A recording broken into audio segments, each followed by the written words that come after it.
안녕하세요. BTX입니다. 오늘은 민수기 8장을 살펴봅니다. 금 등잔대에 대한 제조 방법과 그 완성이 출애굽기에 기록되어 있습니다. 그리고 민수기 8장 초두에는 그 등대를 켜는 것에 대한 지침을 알려주십니다. 등잔대는 순금 1달란트를 쳐서 연결하여 만든 성막 기구로서 제단처럼 매일 2차례씩 제사장들의 관리를 받아야 합니다. 그리고 등잔대의 위치는 성소의 진설병상 앞입니다. 즉 등잔대의 가장 기본적인 역할은 진설병을 비추는 것입니다. 7장 마지막 절에서 하나님은 모세를 통해서 이스라엘에게 말씀하시고 8장 초두에서는 말씀하시는 하나님이 12 진설병으로 상징되는 이스라엘을 비추사 임재하고 계심을 알려주십니다. 5절에서 14절은 제사장들의 사역을 돕기 위해 구별된 레위 사람들의 봉헌식이 기록되어 있습니다. 이들 역시 이스라엘의 장자들을 대신하여 하나님을 섬기는 자들로 부름을 받았습니다. 그 정결 절차는 다음과 같습니다. 첫 번째, 정결하게 하는 속죄의 물을 온몸에 뿌립니다.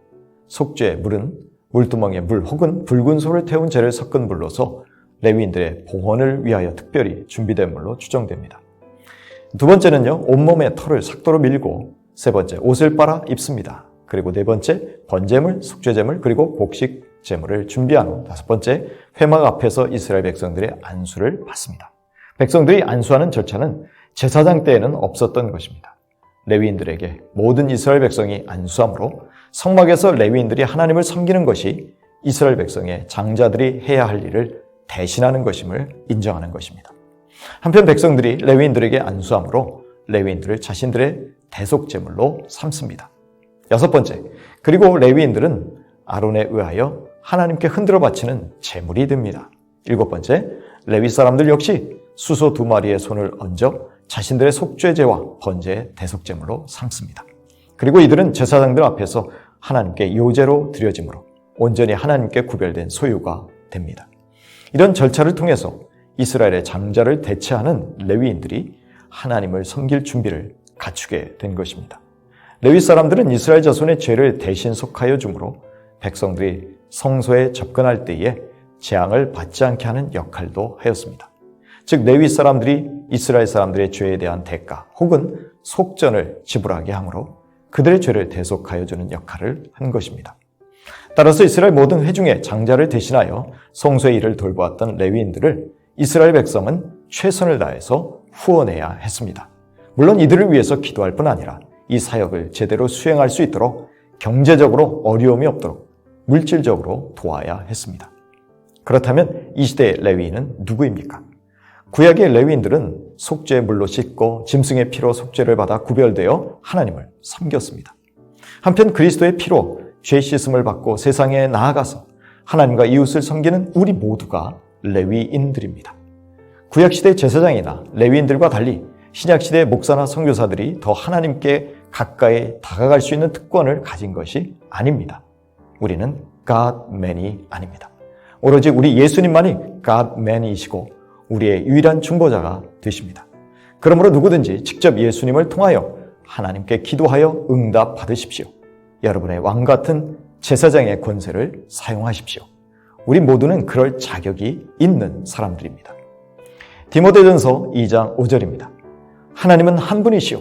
또 하나님과 사람 사이의 중보자도 한 분이시니 곧 사람이신 그리스도 예수라.